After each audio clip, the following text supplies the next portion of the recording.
It is my pleasure to welcome you all to the first seminar of the HNRCA Fall Seminar Series. We're very fortunate that today's speaker is Dr. Michael Conte, Professor and Chief of Vascular and Endovascular Surgery at the University of California, San Francisco. He's also co-director of the UCSF Heart and Vascular Center and E.J. Wiley Chair in Vascular Surgery. Among many other appointments, he is past president of the American Heart Association Council on Peripheral Vascular Diseases. Dr. Conte's research focuses on peripheral artery disease, including the role of omega-3 fatty acid and their derived pro-resolving lipid mediators on vascular healing. And he has demonstrated that these lipid molecules are locally synthesized in the vascular tissues and have their effects on vascular cell, thus promoting a protective role in the injury response. He has played leadership roles in very important clinical trials, including the Omega-PAD trial, and that have informed the field, but has also managed to lead critical basic science projects.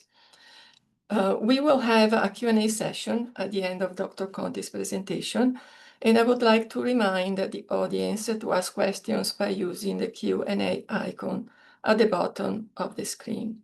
Please welcome Dr. Conte. Thank you so much, Stefania. Can you all see this? Can you see the slides okay? We're all good, Dr. Conte. Okay, 1 second. Somehow I am not seeing your slides.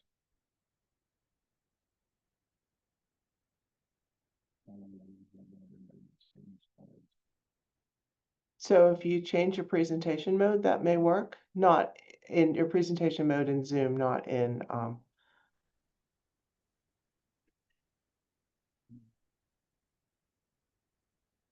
There we go. Okay. Well, thanks very much to the organizers for inviting me to participate in this seminar series. I am excited to talk with you a little bit about this topic and to also hear some of the thoughts and comments from your group, who I know have lots of interests around the role of nutrition, and I think omega-3s in health in general and cardiovascular health possibly specifically. Let's see, why is it not advancing?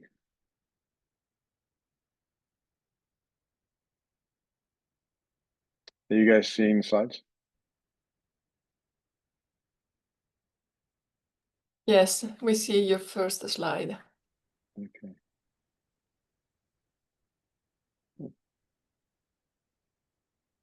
There we go. Okay.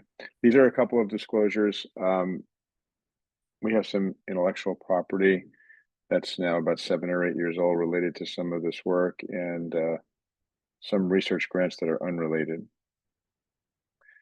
So the focus of what we're going to talk about today is how inflammation transitions from acute to chronic, and what regulates the phase of acute inflammation and its termination, and the understanding that this is not necessarily a passive process, which many of us may have been raised thinking about the acute inflammatory response involving neutrophils and then macrophages as something that then sort of dies out passively unless there is potential residual pathogens or ongoing damage.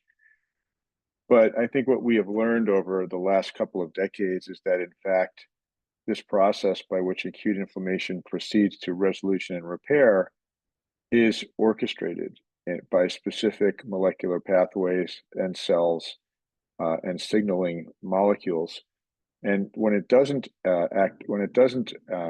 take place properly, we may end up in an ongoing cycle of chronic inflammation, which of course is the cause of many of our most severe diseases, chronic diseases that we treat. So if we think about resolution as a specific program or specific cellular pathway, what characterizes resolution in vivo in terms of animal models and human disease. We see the reduction of infiltrating neutrophils. We see the decline of the initial edema, the drop-off of pro-inflammatory cytokines, and the activation of phagocytic cells and efferocytosis to remove dead and dying cells and debris from the area of inflammation. Macrophages will undergo a switch from a pro-inflammatory phenotype to a reparative phenotype, what we would describe as M1 to M2, and we start to see the onset of tissue repair and wound healing programs. Certain mediators begin to increase as pro-inflammatory cytokines go down. Anti or traditionally pro-resolving mediators such as IL-10, TGF-beta, and others will arise, including some of the lipid mediators we're going to talk about today. So this is the phase of the acute inflammatory resolution that we're focusing on. And over many years, work done in a number of labs, but particularly by the Sirhan lab at the Brigham, has sort of really elucidated what some of the different molecules are that orchestrate this resolution process. Again, just thinking about the traditional acute inflammatory response to an injury with calor, rubor, tumor, dolor, and loss of function, a lot of this is mediated by prostaglandins as the initial pro-inflammatory response and neutrophils. Once neutrophils start to decline, monocytes start arriving on the field, and that's when new molecules can be assayed from the fluid, and you can start to see the arrival of some of these pro-resolving mediators such as lipoxins, resolvins, and protectins. This work has been done in very elegant animal models, including a murine air pouch model, peritonitis models, a variety of different small animal models. And here's one example of how you can see that during the phase of the decline of neutrophils in this murine exudate model, that new molecular species, including derivatives of DHA, you can monitor the fluid biochemistry changes just as the neutrophils are going down. These compounds are rising in concentration. And these are the kind of observations and then the subsequent isolation and synthesis of these compounds that allowed the Sirhan lab and others to begin to investigate whether or not these are actually modulators of the process or simply passengers. And this cartoon from a review by Dr. Sirhan about 10 years ago, I think summarizes the thinking process fairly well.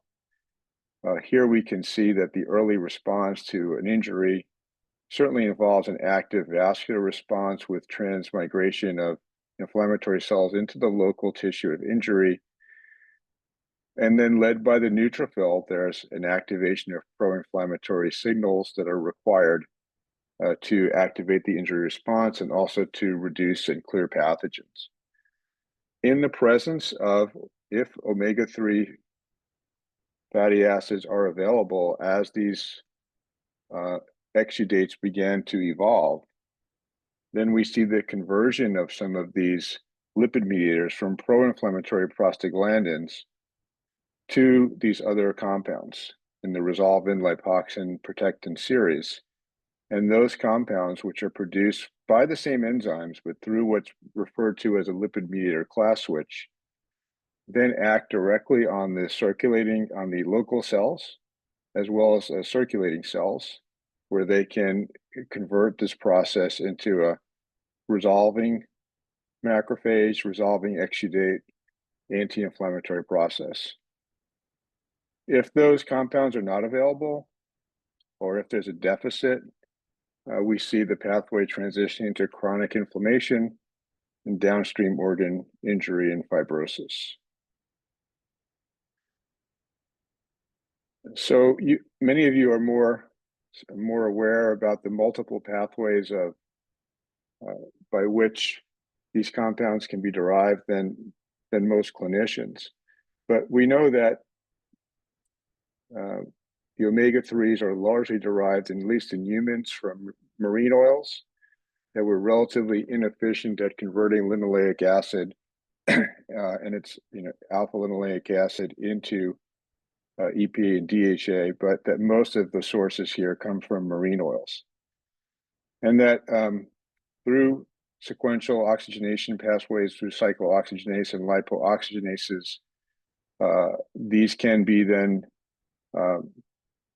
synthesized through a variety of sequences into resolvins of the E series derived from EPA, resolvins and myrcins from the DHA, and also protectins. And what's interesting is that it's been found that aspirin, which is obviously known to be a potent anti-inflammatory drug for many years, specifically through its actions on cyclooxygenase, enhances certain epimers, 18R and 17R epimers, that are more resistant to degradation and have longer half-life in vivo, which may explain some of the clinical anti-inflammatory effects of aspirin. This slide is actually a number of years old. Multiple other members of these families have since been identified, but the predominant sources are through the EPA and DHA omega-3 substrates.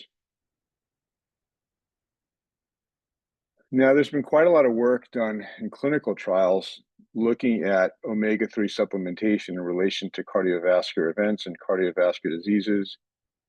And overall, the effects seen have been, I would say, modest and sometimes contradictory or neutral.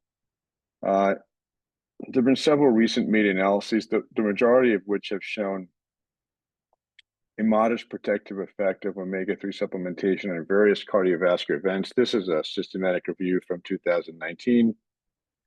This is a more recent one from last year, looking at total cardiovascular events. There's a lot of variation in the supplements that were used, their potency and quality and doses. There's a lot of variation in other drugs that patients were treated with, and also some differences in endpoints.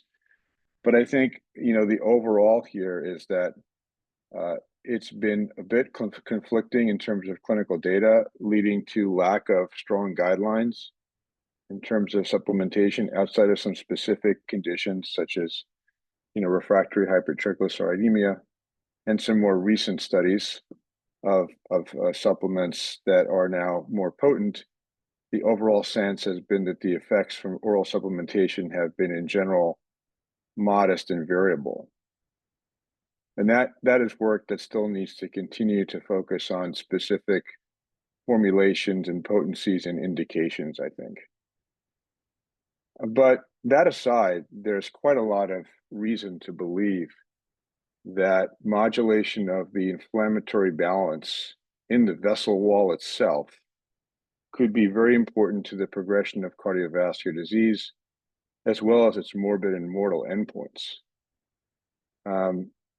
We can certainly, there's plenty of basic and translational science, and even clinical science now surrounding how the cytokine balance in patients with atherosclerosis is correlated with their clinical presentation, as well as their progression of disease. So a number of pro-inflammatory and pro-atherogenic cytokines, including the ones listed on this slide and others, have been correlated in animal and human studies with cardiovascular events, whereas anti-inflammatory and anti-atherogenic cytokines seem to be protective in terms of plaque stabilization and fewer clinical events. And possibly some of the best clinical evidence for the role of inflammation per se versus just lipids in atherosclerotic disease is from the recent studies of Dr. Ritker, looking, in this case at canakinumab as a specific inhibitor of the inflammatory pathway versus placebo in a large number of patients in a randomized trial. These were patients who, were largely characterized by having elevated CRP and inflammation. And there was a significant reduction in their cumulative primary cardiovascular event rate, consistent with the hypothesis of a direct anti-inflammatory effect above and beyond the effects of their standard cardioprotective medications, including statins. This was not dependent on lowering of their LDL. Similarly, bioactive lipid mediators, such as leukotrienes, prostaglandins, lipoxins, and resolvins, have a balance in the vessel wall that may be related to progression of disease and atherothrombotic events. Similar to cytokines, there is a balance between pro-inflammatory and pro-resolving lipid mediators that, when it's in favor of the inflammatory, we may get more necrotic lipid core, a potential higher risk for plaque rupture, versus on the right-hand side, when the balance favors the pro-resolving mediators, more of a stable fibrous cap, less of a necrotic lipid core. So bioactive lipid mediators also play an important role, as well as cytokines, in this vascular wall biology, but it's been less explored for a variety of reasons. One, the measurements of these compounds can be challenging, and two, the genetics of knocking out these pathways is much more complicated than it is for the standard ligand and receptor cytokine pathways. Well, with that as a background, a number of years ago, as a lot of these concepts were developing, we and others began to try to think about whether or not this pathway of resolution biology was directly related to cardiovascular disease, and whether or not leveraging it through a targeted approach of pharmacobiology could be clinically beneficial in areas such as reducing atherosclerosis progression or even inducing regression. My area of interest specifically is on targeting the vascular repair that occurs with surgical and other interventional injuries. Other areas that have been explored that we won't have time to talk about today, but are very interesting, include aneurysm disease, thrombosis, and the post-thrombotic syndrome that characterizes patients who've experienced deep venous disease. And ultimately, the concept here that we began to get our arms around was, can we think of these pathologies not just necessarily as a pro-inflammatory phenotype, but as a resolution deficit within the vascular wall? And if so, how can we potentially manipulate those pathways, those precursors, or those bioactive molecules to rebalance the situation in the vascular wall and reduce these entities?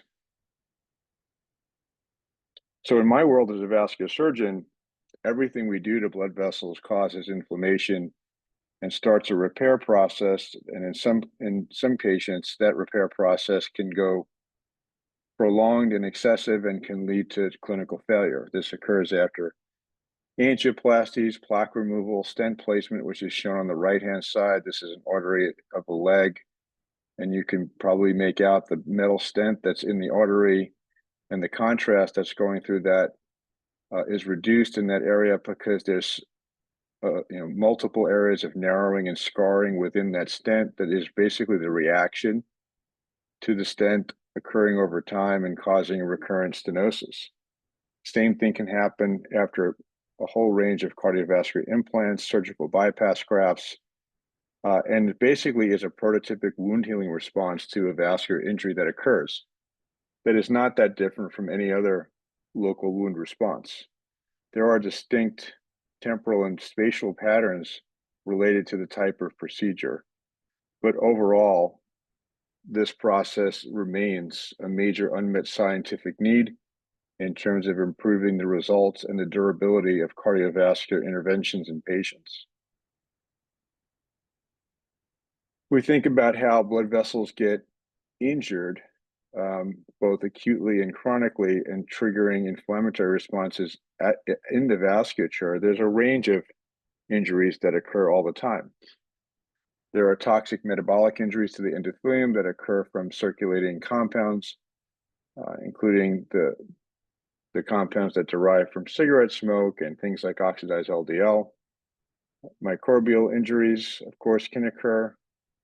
What we were just talking about are really mechanical injuries that occur to the vessel from either surgical trauma or angioplasty or manipulation.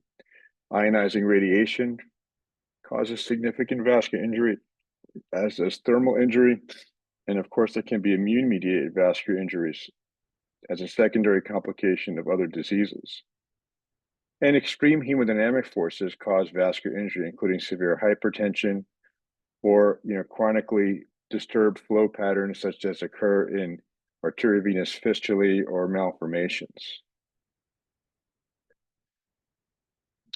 So now putting this all in the context of a vessel wall injury as opposed to a bacterial infection or a burn wound or a sepsis model, a similar sort of concept arises as to what we think about with the acute inflammatory response, the resolution response, and the remodeling. At the time of injury, characteristically, there's going to be an endothelial disruption of some kind of various severity, as well as possibly injury to the underlying smooth muscle cells, say from stretch, from a balloon, or from a stent. There will be cell death in the endothelial and smooth muscle cell layer, early platelet deposition, early microthrombus formation, and immediate neutrophil recruitment. And at that time, you will begin to see some of the early mediators that are important, including thrombin and early cytokines. In the first then couple of days, there's a vigorous acute inflammatory response of neutrophils and then subsequently monocytes that migrate into the vessel wall. The cell death of endothelial cells and smooth muscle cells starts to convert to a pro-migratory and proliferative response, particularly in the adventitial and medial cells. Smooth muscle cells and myofibroblasts will migrate. Monocytes, when they enter the tissue, convert to pro-inflammatory M1 macrophages, and it's in this phase that one can measure the usual range of pro-inflammatory cytokines in the vessel wall. And there's also generation of reactive oxygen species and the elaboration of important growth factors such as PDGF and FGF, which further trigger the beginning phase of this wound healing response. At some point, it depends on the model, the animal, and the mode of injury. This begins to switch to the resolution phase, where the phenotype of the macrophages switches more to an M2 macrophage, where there's removal of debris and edema in the wall. But during this time, the smooth muscle cell migration and proliferation continues such that a new layer, the neointima, is developing. And so to the extent to which that neointima continues to grow or expand versus start to plateau, ultimately that will determine the final remodeling of the vessel wall, the final thickness of that layer, and whether or not it reduces the flow stream in the lumen, and whether or not then at later points, how much additional matrix is produced that can ultimately result in a fully remodeled vessel wall. We do know from some clinical observations that the kinetics of the post-injury inflammatory response associates with the clinical events in patients getting treatments, whether it's in the cath lab or in the operating room. Here's just one study looking at patients getting angioplasty in their heart on the left and in their legs on the right, and just tracking the various pro-inflammatory biomarkers, C-reactive protein, serum amyloid A, fibrinogen, among patients who did or didn't develop a recurrent problem, a restenosis problem, meaning they needed another procedure downstream. And there's a correlation. Those patients who had the most brisk and severe inflammatory response to the vascular injury were more likely to develop a downstream recurrent problem. And then years ago, we saw the same thing among patients who were getting bypass surgery in their lower extremity with using their own vein. Their baseline level of pro-inflammatory markers, in this case, C-reactive protein, was predictive with their long-term outcome from the surgery. suggesting that patients who start out with a higher degree of baseline inflammation may be more at risk to develop an aberrant healing response in their vasculature. So this was an observation at the time when we weren't even thinking yet about resolution, but we were strongly thinking about how to mediate this inflammatory milieu. And so we began to look to see if SPMs or their receptors or their pathways were at all present within the vessel wall and could be leveraged to promote resolution. So some of the earliest studies we did were simply to look at whether or not we could measure SPMs within the vessel wall in animal models and whether we could detect their receptors. So this is LCMS-MS results looking in a rabbit model of balloon injury of the artery and basically demonstrating that rabbits fed essentially a normal diet. We can measure both precursors as well as active SPMs, including lipoxins and resolvins in the vascular wall, both before and after a balloon injury. And we could also detect some of the receptors, in this case, the receptors for resolvin D1, ALX, and GPR32 were present in the vascular wall by immunostaining and by Western blotting. We further showed that if we took isolated human artery, here taken from donors and then placed, fresh into media and then exposed to precursors such as DHA or 17-HDHA, that the isolated vessel wall could metabolize this and produce resolvins. So whereas it has often been thought that leukocytes are required to generate the resolvins, and certainly we do know that leukocytes are an important source, together with the endothelium, through transcellular synthesis pathways of resolvins. Here we could demonstrate that it did not require blood cells to be present, that the vascular wall itself, an intact vascular wall and ex vivo prep, has the biochemical pathways that can take precursor molecules and generate SPMs. So this system is in place and available in the vasculature as a check on inflammation, and a degree to which it gets activated or not is probably based on many things, including both the availability of precursors as well as degradation enzymes and other pathways. In vitro studies across a broad range of different phenotypic assays, we looked at the effects of different SPMs on vascular cells that were relevant to the inflammatory response. I won't go through all the data. I'll show a couple of highlights. But in general, we find that the resolvins and lipoxins are anti-migratory and reduce chemotaxis of vascular smooth muscle cells, which is an important early response to the injury that leads to neointimal growth.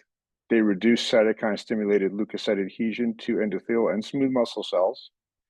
They reduce NF-kappa B activation and downstream inflammatory gene expression in endothelium, as well as reactive oxygen species generation. And they have some modest anti-proliferative effects. They've also been found, some of them have been found to directly cause vasorelaxation. Here's an example of some of the studies where we're looking at migration responses to the classic mitogen or PDGF, which is also a chemotactic assay. PDGF-BB, you can see on the bottom, smooth muscle cells that are exposed to PDGF-BB develop a much more spindle and directional phenotype.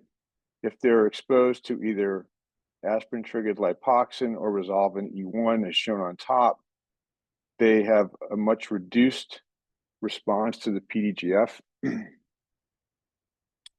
And this we can measure by measuring the cellular length to width ratio is dose-dependently inhibited by resolvins, here shown RVD1, And that can be reversed by blocking its receptor, which is GPR32 or ALX. In ex vivo assays, looking at leukocyte adhesion to activated endothelial cells, these are classic assays where you take an endothelial monolayer, you expose it to a cytokine, generally TNF, and then you overlay monocytoid cells, U937s, and they will rosette on the endothelium as shown on the right-sided panel. If you pre-treat the endothelial cells with a variety of SPMs, in this experiment, Mauricin-1, which is a DHA-derived SPM family, you can see a dose-dependent reduction in the monocyte adhesion to the activated endothelium. And here you can also see the same is true for RVD1. Less obvious that it's dose-dependent, but generally ranging from a 30% to a 50 or 60% reduction. So another important feature of these assays and these compounds is that they tend to modulate these pro-inflammatory effects, but they don't completely wipe them out. They tend to be modulators and reduce the magnitude of these effects by a range of degrees. And we've shown that there's a direct effect on NF-kappa B translocation in endothelial cells. In this case, it's a model where we expose the cells to TNF, and you can see from A to B that there'll be translocation into the nucleus of the NF-kappa B, which is shown by the immunostaining. And then if you pre-expose the cells to Mauricin-1, you can almost completely abrogate that response as shown in C. And this also was demonstrated for RVD1. What about in vivo? What actually happens in vivo in animal models? So in a recent study, we did a series of experiments where we tried to examine the dynamic changes both in the circulation as well as in the vascular wall in these pathways following a standard vascular injury model. So we do a carotid artery balloon angioplasty model in a rat, which is a standard model of vascular injury. We then collected blood, cells, and vessels at various time points after injury, and we quantified both SPM as well as the receptor expression in the tissue, and I'll share a little bit of that data with you. Here we're looking at the response in the plasma, measuring a large range of actually SPMs as well as prostaglandins. I won't go through them individually, but what's shown on this slide is the sum of the pro-inflammatory eicosanoids and the sum of all the total SPMs in the plasma, and then a ratio on the right. You can see, as expected, immediately after injury, there's an acute inflammatory response with high levels of certain prostaglandins, including PGE2, thromboxane B2, LTB4. These go up very dramatically after the acute surgical injury.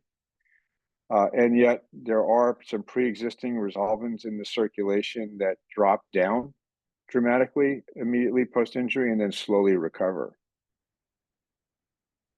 If we looked in the artery itself, it's a similar story. This is now harvesting the vessel, grinding it up, and measuring using LC-MS, same compounds, looking at both an angioplasty artery as well as just a sham exposed artery. We get an acute inflammatory response to the surgery, shown on the left, with total eicosanoids rising up pretty dramatically.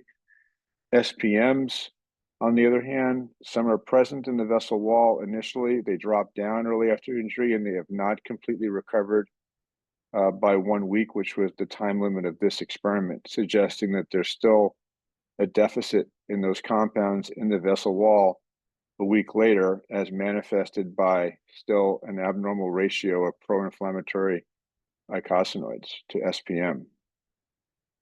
And here we look specifically at individual receptors in the vessel wall for SPMs, including BLT1, ALX, which is an RVD1 receptor, ChemR23, which is the RVE1 receptor, BLT1 is a lipoxin receptor.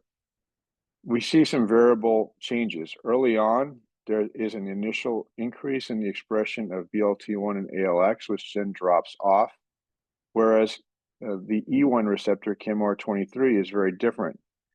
It doesn't start to become present until a couple of days after the injury and then slowly rises. There are distinct patterns and kinetics of the availability of these, both the ligands as well as the receptors in the tissue. When we looked by immunostaining in more detail at some of these receptors, in this case, ALX, which is the receptor for RVD1, and ChemR23 is a receptor for RVE1, versus some standard cellular markers such as CD31 for endothelial cells and CD45 for leukocytes.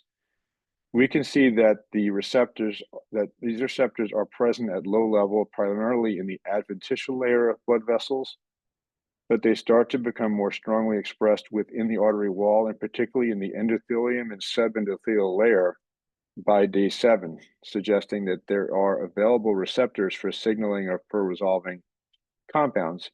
But as we saw from the earlier slides, there's still a deficit in the total amount of SPMs in the tissue at that time. So taking this now towards more of the clinical arena and trying to think about ways to sort of leverage this pathway if possible, when we think about modulating inflammation in the setting of vascular interventions, we first have to realize that all of our cardiovascular patients coming to intervention already start at an elevated level of systemic inflammation above, say, the normal healthy target level. And we may be able to modulate that in patients over the longer term with treatments such as statins, as we just saw, IL-1 beta inhibition, methotrexate, and possibly omega fatty acids. These can be low-level chronic treatments that may reduce that baseline level of chronic elevated inflammation. But when patients come to the point of needing surgery or intervention, they're going to have an acute inflammatory response on top of that baseline level. And there will be a peri-procedural rise and then ultimately a decline. We may think about this entire chronic disease pathway or pre-treatment pathway as sort of having an anti-inflammatory target, whereas here, once we've activated the acute inflammatory and pathways on top of the chronic, there may be a role to leverage this with resolution pharmacology to both reduce the magnitude and achieve a more rapid resolution for these patients, which may likely result in a better long-term clinical response. We and others have done a number of small animal experiments to see if this concept actually makes clinical sense. And across a range of different vascular injuries in small animals, including arterial angioplasty, arterial ligation, vein bypass models that we've done in rabbits, ischemia reperfusion injuries in the heart, brain, and intestine, hind limb ischemia models, as well as aneurysm models. The pre-treatment or co-treatment in these models with per-resolving mediators has generally led to significant impacts on the local vascular response, including reduced intimal formation, reduced infarct size, reduced inflammation, and improved skeletal muscle recovery. Some quick examples, studies that we did 10 years ago in a mouse model of carotid ligation, which basically causes, as you can see in the upper left panel in the control arm, a brisk intimal hyperplasia response in the tissue that is macrophage dependent, is severely blunted by pre-treatment by intraperitoneal injection of RVD2 or Maurice and Run in these mouse models. And coexistent with these findings, we could see changes in the phenotype of the leukocytes within the vessel wall, with a reduction in neutrophil infiltration and a change in the macrophage phenotype favoring an M2 phenotype. So we began to think of a variety of ways to try to leverage this biology and we leaned more into a local delivery approach rather than a systemic pharmacologic approach. There's much we could talk about there, but there are a lot of challenges to the systemic formulations at present and the bioactivity. We began to think about ways to deliver these active lipid mediators directly to blood vessels, either on the surface of balloons or stents or through injection biodegradable films or gels at surgical sites. And I'll share a little bit of that data with you.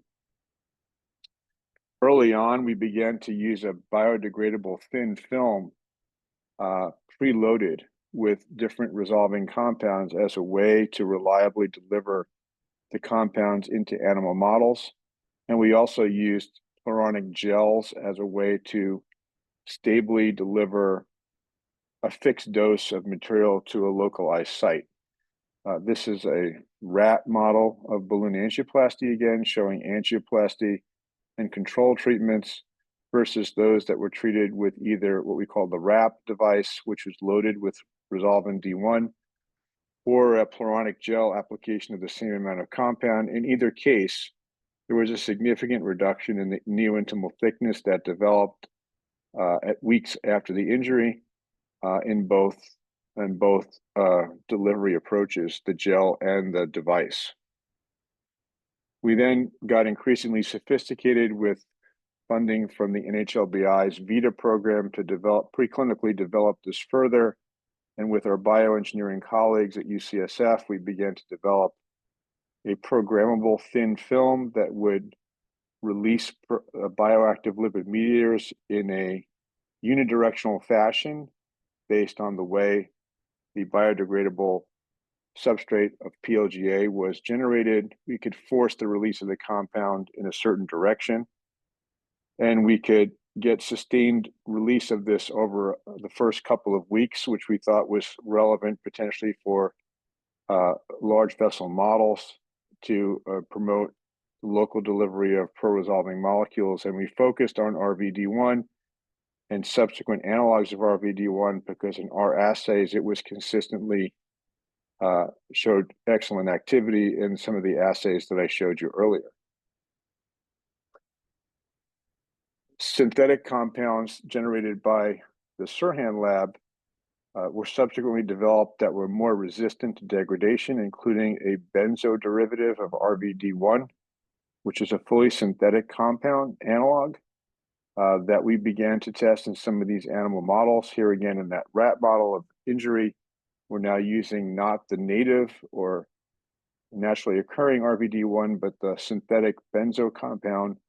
It has similar effects on smooth muscle cell responses to PDGF, as shown on the left, and on endothelial responses to TNF, as shown below left, and then in vivo delivery of this compound via either of those two approaches, but here the gel showed a reduction in neointimal tissue growth after angioplasty in the rat, suggesting that this synthetic compound was a potential lead compound for further analysis for potential therapeutic efficacy. And we sort of moved up the chain of animal experiments here to a rabbit-sized bypass graft model, which you can see treated with both the gel on the upper left and then the very thin film, which is 10 microns thick, which is loaded with RVD1 on the upper right. We were able to measure that the RVD1 levels in the tissue were detectable by LC-MS a day after implantation, and that it was bona fide RVD1 by the spectrometry. And that 1 month after the treatment, we did see significant reductions in neointimal thickness in the vein graft, suggesting that the bioactive RVD1 was having a positive effect on the healing of the bypass grafts, at least at 28 days in this animal model. So I'll end with thinking about in humans now, how to further study the question of oral supplementation. And I'm sure that many of you will have great interest in. But this was a pilot study that we conducted 5 years ago, published with Melinda Schaller, one of our postdocs at the time, who's now at the Mayo Clinic, where we conducted a dose escalation study in volunteers, both healthy volunteers and patients with stable peripheral artery disease who are having leg claudication symptoms. With an SPM oral formulation donated by one of the nutritional companies with pretty high potency baseline levels of precursors as well as bioactive SPMs that I'm not going into here, but you can read in the article. We took patients and volunteers and treated them with 3 serial escalating doses with washout periods in between. So 15 mLs, 30 mLs, and 60 mLs. And we then sampled their circulation at various time points and profiled their fatty acids as well as their bioactive mediators. And I'll show you some of this data. Not unexpectedly, the highest dose, there was a dose-dependent response in the blood with a obvious conversion of their omega-3 omega-6 ratio and a rise in DHA and EPA in the circulation as well as important derivatives. But what was interesting also to us was the total SPM levels, particularly in the patients with PAD, dramatically increased. We did LCMS, MS analysis, and then principal component analysis on this data. Here are the healthy volunteers. You can see their lipidomic profile, not surprisingly, shifts quite a bit even after a 5-day course of treatment. Goes back similar to where it started during the washout periods, but with 5-day treatment of this oral supplementation, there's a pretty dramatic shift in the bioactive mediators and precursors that were measured in the circulation. The PAD patients actually have a slightly different profile at baseline, but they also rather dramatically remodel their lipidomic profiles with the short course treatment and have the most dramatic responses to the highest doses. This is another example looking at one of these loading plots and comparing the PAD patients to the healthy patients. They start out different, but they both shift pretty dramatically. This is just looking at visit 1 to visit 2, which is the first dose. Pretty dramatic shift for a 5-day treatment. And here's, from study start to study end, looking at omega-3 to omega-6, total SPM levels, and then the ratio of total SPMs to total prostaglandins. And you can see particularly in the PAD patients that there was a pretty dramatic shift in their lipidomic profile through the short course supplementation. But what was perhaps the most interesting part of this experiment to me was that we isolated monocyte-derived macrophages from every patient in this experiment, and we looked at their gene expression in both the healthy patients and the PAD patients, both at baseline and then with stimulation with LPS as a pro-inflammatory stimulator. So here is just looking at the PAD subjects versus the healthy subjects. You can see that the PAD subjects at baseline, which means vehicle, have significantly higher levels of TNF and MCP1 production from their monocytes and reduced levels of MRC1, which is an M2 marker, and anti-inflammatory compounds. But when we looked now at what happened with supplementation, there was a dramatic shift, particularly in the PAD subjects, in some of the baseline as well as the stimulated responses to pro-inflammatory cytokines gene expression from these monocyte-derived macrophages, and also an increase in M2-related markers, showing that a short course of oral supplementation with a high-potency fish oil or marine oil supplement could really remodel not only the circulating lipidomics, but the gene expression pathways in monocyte-derived macrophages from those patients.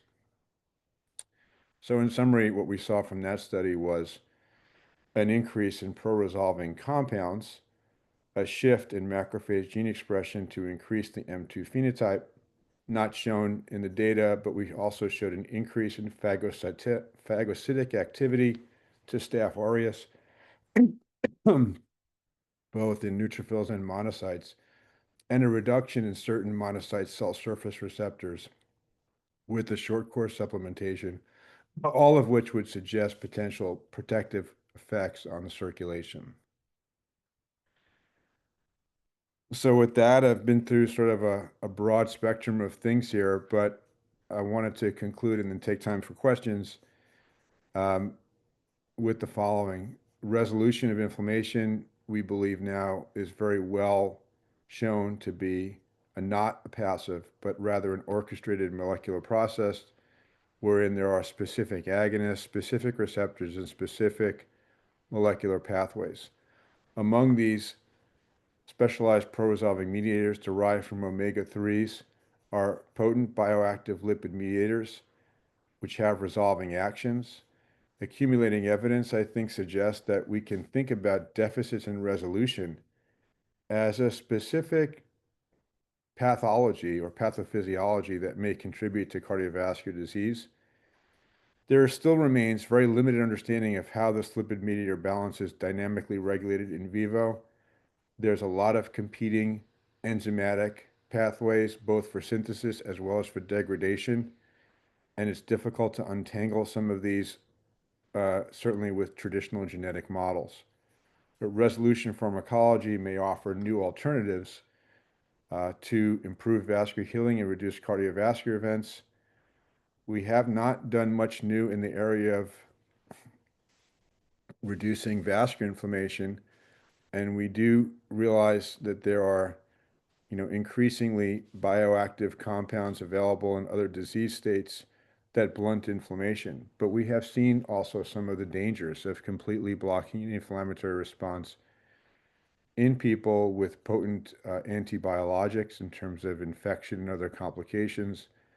Pro-resolving pharmacology may offer a different alternative that may ultimately prove to have benefits and safety versus dramatic anti-inflammatory regimens. So I will end with recognizing that I showed the work of many, many people on this slide over the last 10 years. And I think it still remains a very exciting avenue for ongoing work. Dr. Conte, thank you so much for such a terrific and highly informative lecture. I'm encouraging the audience to write their questions on the Q&A at the bottom. And while we wait for that, I would like to ask you a question, because you have presented a very nice clinical trials. And my question is related to the fact that women tend to experience more serious side effects or even death after procedures, related cardiovascular procedures, than men. And I was wondering if in your studies have been able to look at potential sex differences in response to treatment to these omega-3, whether in your clinical trials or even in your animal studies. Yeah, it's a great question. The clinical study is very small numbers, so can't comment on that. And in the animal studies, for a long time, we focused on just one sex in animal models, and that was just for ease and reproducibility. We would often use, especially in the murine models, male rats. So I would say that I have insufficient data to share in that regard. Um, One of my colleagues, Dr. Upchurch, who's been focused on aneurysm disease, has done quite a lot of work with um, hormonal manipulation in animal models because there seems to be a protective effect in women with aneurysm disease. And I think, there may be more insight there. But I don't have a lot of my own data to share in that regard. There's not enough patients in that study. And we did not do equal gender animal experiments as a rule with these early experiments. Well, thank you for your answer. We have more questions on the Q&A, and Dr. Jiandong Wang is saying, could host genetics such as single nucleotide polymorphisms in enzymes of SPM biosynthesis or degradation or sexual dimorphism affect levels of SPMs and their function? Yeah, thank you for the question. So I think this is an area that's starting to evolve. I mean, I know that just Dolly in the UK and a few others have identified a couple of uh, a couple of targets in the UK Biobank data that are related to SPM pathways, and at least one of them looks like it may have some relationship to cardiovascular disease in people. This is an early story, so I can't recall which SNP it was and which exact marker it is, but there is now at least one, I think, if not, more than one, that's a specific SPM pathway polymorphism that does show some association with human disease. One of the challenges we didn't get into is that there is a lot of redundancy between these pathways, between the compounds and the receptors, as you would expect in anything that's evolutionarily that important as controlling inflammation. So the genetic models whereby, one receptor is impacted have not, have been challenging to really sort out. Um, so I think that is just an underlying theme, is that there are multiple receptors and multiple mediators that have similar overlapping effects that will make it hard for us to tease out. But we are starting to see some of this, I think, some of this data come out from large genetic data sets. That is very interesting. Lucas Hopper is thanking you for your presentation and would like to know if there is any source that you would recommend to read more about resolution pharmacology at an introductory pre-med level. Yeah. Well, there have been a number of excellent reviews, many of them Charlie is a co-author on, not all, but many of them he is. Yeah. But now that you're saying this, there is a updated compendium being put together this year that will hopefully come out by next year. That will be essentially a textbook that will cover the full range of all of the science as an update. But I'd be happy to send you some references subsequently, Stephania, if you like. Yeah, and we can You can forward it. disseminate. Yeah. Yeah, thank you so much. We have another question from Dr. Chris Wiley, and he's saying, lovely talk. Is there any evidence that different cell types act as different sources of pro-inflammatory versus pro-resolution oxylipins following injury in your models? Yes.